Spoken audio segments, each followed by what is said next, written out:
Hello everyone, mind map classes में आप सबका स्वागत है। जैसा कि हमने पिछले लेक्चर में देखा था रिसर्च प्रोसेस एंड मेथोडोलॉजी में, जो कि एमटेक का पार्ट है, हमने ये देखा था कि हम रिसर्च की डिफिनेशन देखी थी। ठीक है, रिसर्च क्या होता है, मैनिपुलेशन होता है, एक करंट नॉलेज को करेक्ट कर सकता है या फिर नए नॉलेज को दे सकता है। ठीक है ना। और हमने क्या देखा था, उसके ऑब्जेक्टिव्स देखे थे पिछले लेक्चर में, राइट। अब इस लेक्चर में हम देखेंगे उसके सिग्निफिकेंस। हालांकि मैंने बोला था टाइप्स ऑफ रिसर्च भी देखेंगे, बट टाइप्स ऑफ रिसर्च हम जरूर देखेंगे इसके बाद वाले लेक्चर में। रीज़न इज़ बीइंग डैट कि उसमें बहुत ज़्यादा कंटेंट है। उसकी मैं लाइव स्ट्रीमिंग करूँगा, तो पीडीएफ बना के प्रॉपर तरीके से, ताकि आपको समझने में ईजी हो। ठीक है ना।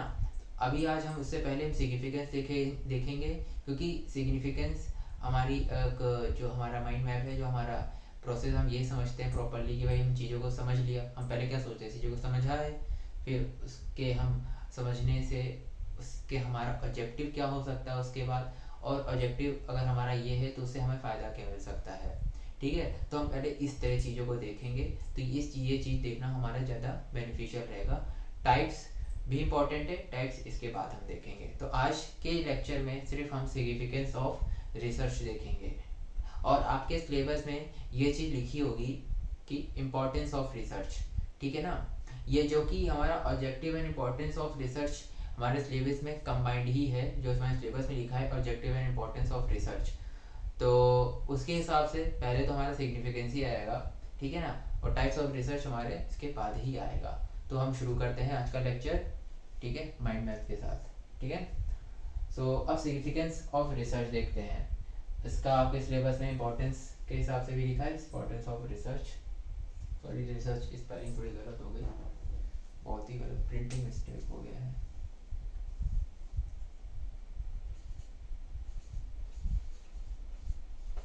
ठीक है, तो पहले देखते हैं हम। Research is indicate scientific and inductive thinking. ठीक है, thinkings, and it promotes the development of logical habits of thinking and organisation. इसका मतलब क्या हुआ, बहुत ज़्यादा इंग्लिश लिख दी गई है इसमें। इसका मतलब आप सिंपल सा ये समझिए। मैं यहाँ पे ये सब चीज़ें मैं बता दूँ, बुक में ही लिखी हुई है, मैं अपने मन से कुछ यहाँ बना चढ़ा के नहीं लिखा हूँ यहाँ पे। ठीक है ना। तो रिसर्च इंडिकेट क्या करता है, रिसर्च इंडिकेट ये चीज़ करता है कि इंडिकेट सिग्निफिकेंस, लेकिन इंपॉर्टेंस देख रहे हैं तो उसकी इंपॉर्टेंस क्या इंडिकेट करता है कि क्या साइंटिफिक अप्रोच को भी इंडिकेट करता है। रिसर्च हम मतलब साइंटिफिक फील्ड में भी कर सकते हैं, है ना। इसके और ये साइंटिफिक अप्रोच को बताता है कि इसके पीछे साइंस क्या है। ठीक है ना। और जैसे कोई चीज़ होती है कि उसके पीछे साइंस क्या, हम ये क्यों करें, तो हमें आज के टाइम पे हमें एक साइंटिफिक रीज़न चाहिए वो चीज़ करने का। तो रिसर्च हमें वो एक साइंटिफिक रीज़न प्रोवाइड करता है वो चीज़ करने की, और या चीज़ वो चीज़ ना करने की, हमें वो एक साइंटिफिक रीज़न प्रोवाइड कराता है। ठीक है ना। Inductive thinking and it's promote the and inductive thinking, मतलब हमारी सही थिंकिंग, हमारी प्रॉपर जो चीज़ है उसको समझने में ये हेल्प करता है हमारा रिसर्च। मतलब एक प्रैक्टिकल अप्रोच जिसको आप कह सकते हो। ठीक है ना, वो चीज़ है। And it's promote the development of logical habit. ठीक है ना, ये प्रमोट करता है, ये चीज़ों को आगे कैरी करता है, development of logical habit. Logically सो चीज़ों को, मतलब ऐसे ही अंधविश्वास की बातों को रिसर्च तवज्जो नहीं देता। तवज्जो क्या, उसको फूटी आंख भी नहीं देखता है। ठीक है ना। तो एक लॉजिकल हैबिट को ये एक प्रमोट करता है हमारा रिसर्च। मतलब हमने कोई रिसर्च करी है तो ऑफकोर्स वो साइंटिफिकली की होगी या फिर वो एथिकली ही की होगी, है ना। किसी अंधविश्वास के को रिसर्च प्रमोट नहीं करता है। इससे आप ये समझ सकते हो लॉजिकल हैबिट्स, लॉजिकली जो सही है, लॉजिक जिसके पीछे लॉजिक होता है, वही चीज़ साइंस भी और लॉजिक ही बेस पे चलती है। लॉजिक है इसके पीछे, हाँ इसको हाँ लॉजिकल बात है, लॉजिक हो रहा है इसमें। And thinking of and organisation मतलब एक ऑर्गेनाइजेशन कोई चीज़ है उसके उसमें भी ये रिसर्च हमारी काम आ सकती है। किसी ऑर्गेनाइजेशन में हमें मान लीजिए कुछ रिसर्च ये करना है कि अगर हमने अलग अलग लोगों के ग्रुप बना के रखे हैं किसी ऑर्गेनाइजेशन में, तो उसमें हमें क्या हमारे डिफ़िकल्टीज आ सकती हैं, तो हमने रिसर्च कर लिया। जैसे हमारी जो पीएचडी भी होती है, मिलिट्री में भी पीएचडीज होती हैं, अगर आप देखोगे तो उसमें भी हमारी पीएचडीज होती है। हमारे इंडिया में मिलिट्री सेक्शन में भी पीएचडीज होती है, तो उसमें भी एक ऑर्गेनाइजेशन है तो उस पर भी हम रिसर्च करते हैं कि कौन सी टैक्टिक से हम ये काम करें तो हमारा काम अच्छा हो, इस प्रोडक्शन फील्ड में हम लोग किस तरह अच्छा काम करें तो हमारा काम अच्छा हो, राइट। सो ये चीज़ें हमारी रिसर्च हेल्प करता है एक चीज़ को, एक अप्रोच को पाने के लिए। सेकेंड पॉइंट देखते हैं, research provides the basis for nearly all government policies in are economic system. अब इसका मतलब क्या हुआ, इसका मतलब सिंपल से ये है कि जैसे हमने रिसर्च किया इंडिया में कि कितनी पॉवर्टी है, कितने हेल्थ इश्यूज हैं, कितने कुपोषण हैं, कितने इलिटरेट है, कितने लिटरेट है, कितने सब कुछ चीज़ें हमने यहाँ इंडिया में हम हमारी रिसर्च किया। हमने रिसर्च करने के बाद हमें ये पता चला कि हमारा लिटरेसी रेट एक्स है और हमारी जो हमारे हेल्थ इश्यूज है हमारे वाई% है। तो उससे हम क्या करेंगे, अपने इकोनॉमिक सिस्टम को इम्प्रूव करेंगे, राइट। तो इस तरह हमारी रिसर्च काम आ सकती है गवर्नमेंट पॉलिसीज़ को बनाने के लिए। और जैसे यहाँ पे लिखा है एक गवर्नमेंट ऑर्गेनाइजेशन पॉलिसीज़ को भी यहाँ पे पॉलिसीज़ लिख सकते हो, ठीक है। तो यहाँ बनाने में ये हेल्प करती है, ठीक है। आपने रिसर्च किया, आप मान लीजिए कि आपने ये रिसर्च किया कि भाई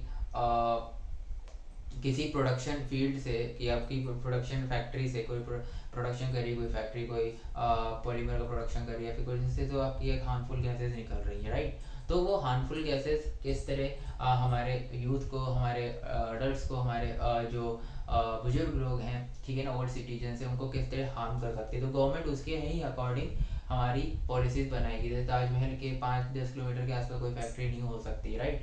सो वो किसी ने रिसर्च, गवर्नमेंट ऐसे नहीं सुबह उठी कि आज चलो, नहीं, किसी ने रिसर्च किया होगा, किसी ने बताया होगा कि यहाँ पे हार्मफुल गैसेस आ रही है, यहाँ पे एसिड रेन होता है, जैसे ताजमहल का मार्बल येलोइश हो रहा है। सो रिसर्च किया किसी ने, तो वो रिसर्च से हमें पता चला कि ये चीज़ दिक्कतें आ रही हैं, तो गवर्नमेंट उसी हिसाब से पॉलिसीज बनाती है। अगला पॉइंट देखते हैं हम, यहाँ पे आप इसको नोट डाउन कर लीजिए।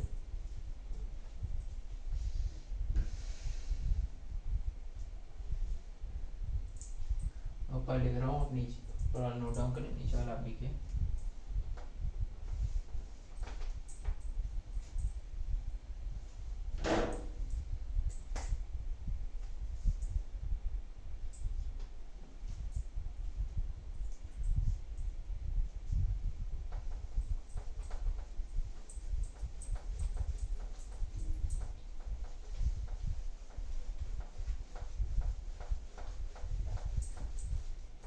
आई होप अपने ऊपर नोट डाउन कर लिया आपका।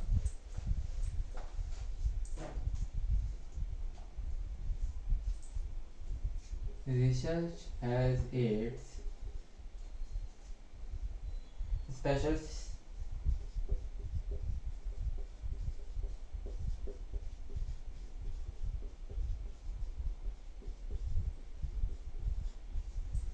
significance in solving various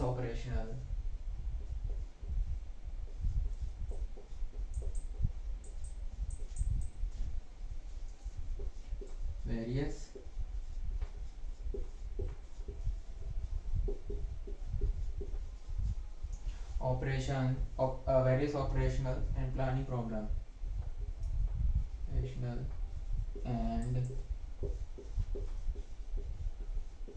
and planning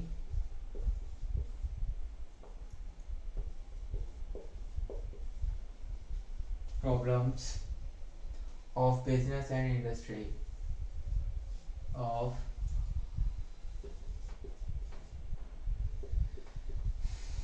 business and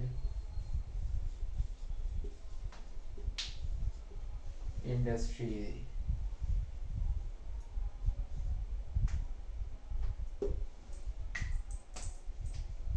ठीक है, तो अब यहाँ पॉइंट देखते हैं आप।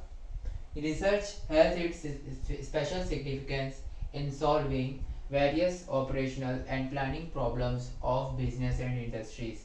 शुरुआत से मैं आपको एक एग्जांपल्स लेके चल रहा हूँ, ठीक है ना, क्योंकि यहाँ पे कोई मैन्युफैक्चरिंग की बात नहीं हो रही, मतलब एक रिसर्च की बात हो रही है, तो रिसर्च के हिसाब से देखेंगे कि मैंने यही बोला कि गवर्नमेंट, जैसे हमने रिसर्च किया इंडिया में कितने लिटरेसी, कितनी पॉवर्टी, कितने हेल्थ इश्यूज हैं, क्या क्या हैं, कितने कुपोषण से, है ना। तो हमने ये सब रिसर्च किया। तो ये रिसर्च हमारी एक जो हमारी प्रॉब्लम्स हैं, ठीक है, उनको कैसे फेस करना है, तो उस पर भी हमारी गवर्नमेंट हमारी पॉलिसीज बनाती है, जैसे आपने नीचे वाले पॉइंट में देखा। वही पॉइंट को और इलेबोरेटेड वे में हमारा जो थर्ड पॉइंट है वो आता है, वो भी एक सिग्निफिकेंसी है, इंपॉर्टेंस है रिसर्च की बता रहा है, जो कि ब्रॉडर वे में बता रहा है। ठीक है, ये बता रहा है कि ये एक वेरियस ऑपरेशनल, अब यहाँ पे ऑपरेशंस हर जगह होते हैं, ठीक है ना। हमारी मैकेनिकल इंडस्ट्रीज में भी ऑपरेशंस होते हैं, हमारे प्रोडक्शन इंडस्ट्रीज में भी ऑपरेशंस होते हैं, हर जगह ये यहाँ पे ऑपरेशंस होते हैं, जो ऑपरेशंस अलग अलग तरीके से इम्प्लीमेंट किए जाते हैं, ठीक है ना। तो अब अगर हम मान लीजिए हमें ये रिसर्च करनी है, हमें ये देखना है कि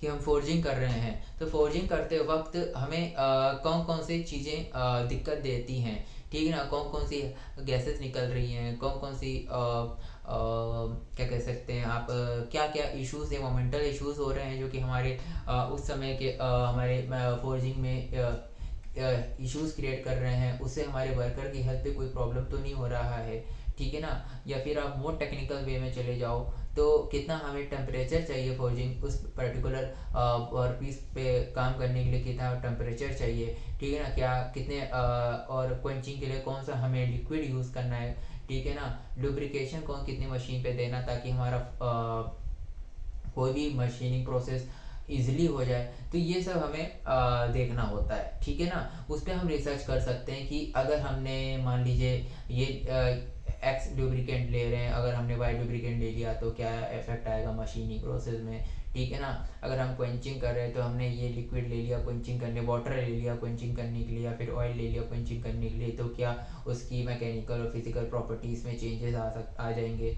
तो ये सब हमने रिसर्च किया, ठीक है ना। तो ये हमारे एक ऑपरेशन में भी हेल्प किया। अब तो ये बात हो गई कि ये ऑपरेशंस में हमारा हेल्प किया कि हमारा ये चीज़ है, ठीक है ना, प्रॉब्लम हो सकती है। और यही चीज़ अगर हम इसी पॉइंट को आगे लेते हुए चले, प्लानिंग प्रॉब्लम्स। अब प्लानिंग प्रॉब्लम्स की, और ये अब हमने प्लान तो कर लिया, हमें एक मैन्युफैक्चरिंग इंडस्ट्री या फिर असेंबली इंडस्ट्री स्टैब्लिश करनी है, पर हमारी की दिक्कत क्या हुई, हमने असेंबली कर रहे हैं मान लीजिए, और प्रॉपर लाइटिंग नहीं करी, और हमारा काम भी डिले हो रहा है, हमें पता नहीं कर पा रहे क्या। तो हमने रिसर्च किया, है ना, किसी को काम दे दिया कि भाई रिसर्च करिए, जैसे आईटीज़ में प्रोफेसर को मिलते हैं रिसर्च के लिए काम, तो वो चीज़ें बताते हैं कि आप अपनी इंडस्ट्री में ये सब इम्प्रूव करें, ताकि आपको हेल्प मिलेगी और आपका काम प्रोडक्टिव और आपकी एफिशिएंसी हाई होगी।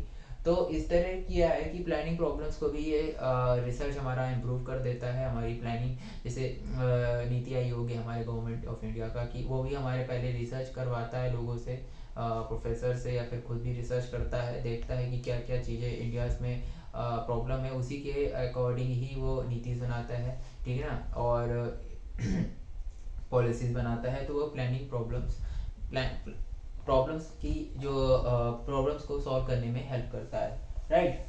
और business industries of course operational business है, और इंडस्ट्रीज दोनों, इंडस्ट्री से भी बिजनेस ही होता है, of course B to B होता है, बिजनेस टू बिजनेस होता है, बिजनेस में भी कई सारे बी टू बी होता है, बी टू डी होता है, बी टू सी भी होता है, बिजनेस टू कस्टमर। तो मतलब क्या है, कहने का मतलब क्या टोटल क्या है कि रिसर्च हमारा इन टोटल हर जगह काम आता है। अगर आपको कोई प्रॉब्लम फेस हो रही है तो आप रिसर्च करो। जैसे आप अपने में ही देखो ना, आपने सोचा कि आपको पढ़ाना है, या आपको साइंटिस्ट बनना है, या फिर आपको कुछ बनना है यहाँ पे, तो आपने पहले रिसर्च किया इसकी रिक्वायरमेंट क्या है। तो आपने जब रिक्वायरमेंट देखी कि भैया एमटेक चाहिए, उसके लिए पीएचडी करने के लिए एमटेक चाहिए, तो आपने क्या किया, एमटेक कर रहे हो आप, ठीक है ना। अब आपने देखा कि आपको कहीं का प्रोफेसर बनना है आईटी का, तो आपने देखा कि आपको पीएचडी करना है, फिर रिसर्च ही किया ना, बिना रिसर्च करे तो पता नहीं चला। तो इस तरह चीज़ें आपको रिसर्च आपको बताती है, आपकी प्लानिंग को क्रिएट प्लानिंग करने में हेल्प करती है, वेरियस ऑपरेशन में हेल्प करती है, और बिजनेस इंडस्ट्रीज में भी इस तरह हेल्प करती है, जिस तरह मैंने अभी आपको एग्जांपल लेके बताया है, राइट। अब लास्ट पॉइंट देखेंगे हम, third fourth point, note down कर लीजिए ऊपर।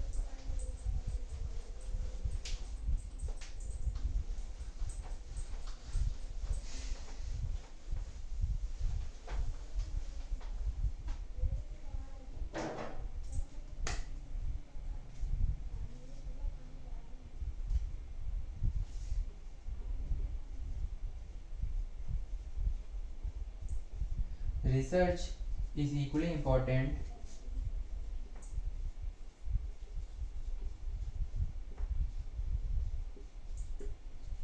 for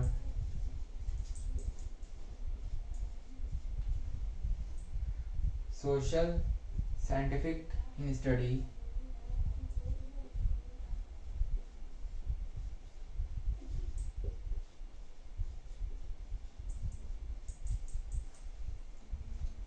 studying social study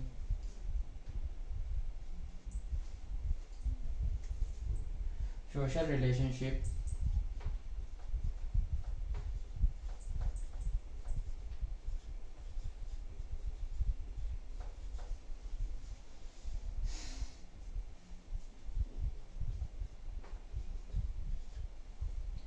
and seeking assure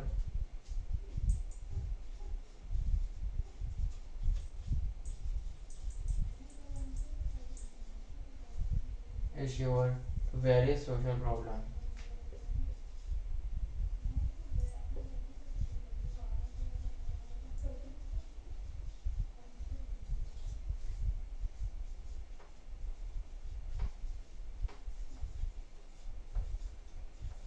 heading थोड़ी ख़राब हो गई है, अब काम चला लो, वैसे कोई दिक्कत नहीं समझ आ रहा है।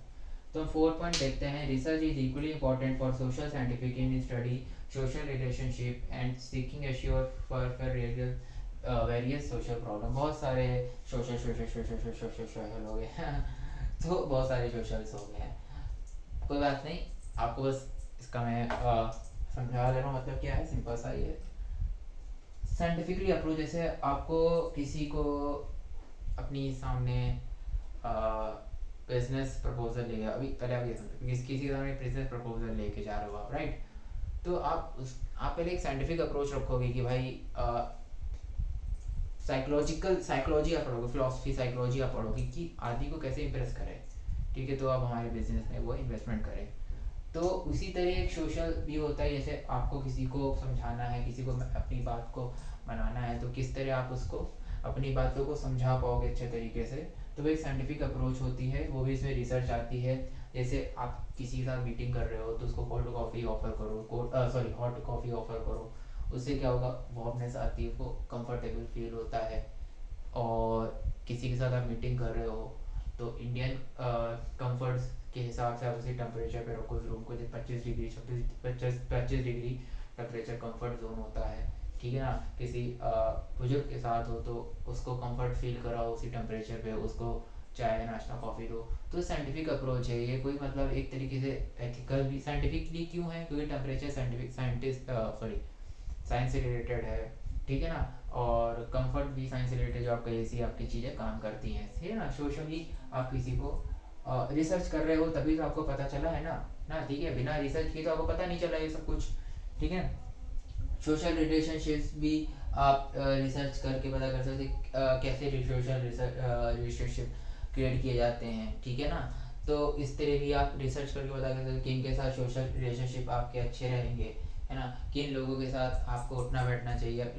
कहने मतलब आप फील्ड से अलग नहीं जा रहे हो, है वही चीज़, रिसर्च करी जा रही है ना, पता किया जा रहा है कि भाई ये चीज़ इसके साथ अच्छी हो सकती है। पहले आपने रिसर्च का मतलब सिर्फ ऐसा नहीं होता कि आप मशीन पे ही काम कर रहे हो, आप सोशल ही भी काम कर सकते हो अपने रिसर्च में, ठीक है ना। अपने फील्ड में आपको ये चीज़ समझाता है, ठीक है ना। Seeking assure to very social problems, देखिए सोशल प्रॉब्लम्स, आप आपके अगर मन में डाउट आ रहा हो सर ये सब कैसे क्या, तो आपका ये आखिरी वर्ड जो है ना सारी चीज़ों को कवर अप कर लेगा। सोशल प्रॉब्लम, सोशली प्रॉब्लम क्या हो सकती हैं, जैसे आप क्या कहते हैं कि आप कोई फैक्ट्री लगा रखा है आपने, ठीक है ना, फैक्ट्री में आपने प्रोडक्शन कर रहे हो, ठीक है। तो अब उसमें क्या है, सोशल प्रॉब्लम्स ये हो सकती है कि वहाँ से फैक्ट्री से बहुत सारी वेस्ट मटेरियल निकल रहा है, न्यूक्लियर पावर प्लांट से रेडिएशन निकल रहा है, ठीक है ना, थर्मल पावर प्लांट से हार्मफुल गैसेस निकल रही है। तो आपने क्या किया, सोशल प्रॉब्लम पे आपने रिसर्च करा कि उस चीज़ को कैसे हम लोग दूर कर सकते हैं प्रॉब्लम को, ताकि जो वहाँ पे लोग रह रहे हैं उनको दिक्कतें ना हो, उनको प्रॉब्लम ना हो। तो आपने रिसर्च किया, उनकी सोशल प्रॉब्लम्स को आपने सॉल्व आउट किया, राइट। तो इस तरह आपने इसके सिग्निफिकेंस देखे रिसर्च के, ठीक है। आज के लेक्चर में सिर्फ हमने 4 पॉइंट देखे हैं सिग्निफिकेंस के, बट ये 4 पॉइंट 40 पॉइंट के बराबर हैं अगर आप इसको लिख पाओ अगर अच्छे से, तो ये 40 पॉइंट कहीं नहीं गए, आप बना सकते हो आराम से, एक एक वर्ड से आप 40 पॉइंट तक ले जा सकते हो, ठीक है। सो हमने पिछले लेक्चर में देखा मीनिंग, डिफिनेशन देखी, रिसर्च प्रोसेस एंड मेथोडोलॉजी की डिफिनेशन देखी, क्या होता है उसमें, क्या क्या किया जा सकता है, ऑब्जेक्टिव देखा पढ़ने के बाद, क्या हमसे ऑब्जेक्टिव क्या आ रहा है। आज के लेक्चर में हमने इसकी सिग्निफिकेंस यानी कि इम्पोर्टेंस देखी, ठीक है ना। तो पहली यूनिट के मॉड्यूल 1 कह सकते हो जो हमारा है, introduction of research and problem definition का मीनिंग देख लिया हमने अब तक, ऑब्जेक्टिव देख लिया है हमने अब तक, और सिग्निफिकेंस यानी कि इम्पोर्टेंस ऑफ रिसर्च देख ली है अब तक, ठीक है। आपको और मैं आपको ये बताना चाहूँ कि ये सब पूरा कंटेंट बुक से ही है, मैंने अपने मन से कहीं नहीं लिखा है, ठीक है। अगर आपको ये वीडियो और लेक्चर अच्छा लगा हो, और please like and share and subscribe करें, अपने बाकी एमटेक के साथियों को ये शेयर करें, प्रॉपरली नोट्स बनाएं, पढ़ें वीडियो को, कुछ ना समझे तो कमेंट में बताएं। यहाँ पे मैंने ईमेल आईडी दे रखी ukSharma359@gmail.com, उस पर आप मुझे को कांटेक्ट कर सकते हैं, मेल कर सकते हैं, वहाँ पे मैं डेफिनेटली आपको रिप्लाई दूंगा, ठीक है। माइंड मैप क्लासेस में आपका रुकने के लिए धन्यवाद। प्लीज़ नेक्स्ट क्लास भी जरूर अटेंड करें, क्योंकि ये सब हमारा पूरा कंटेंट आने वाला है, कुछ भी चीज़ में नहीं छोड़ूंगा, सब कुछ शुरुआत से लेकर अंत तक रहेगा। जो चीज़ बोर्ड में लिखना पॉसिबल नहीं होगा वो चीज़ में लाइव स्ट्रीमिंग करूंगा, प्लेलिस्ट में डाल दूंगा, उसको आप देख सकते हैं। Thank you.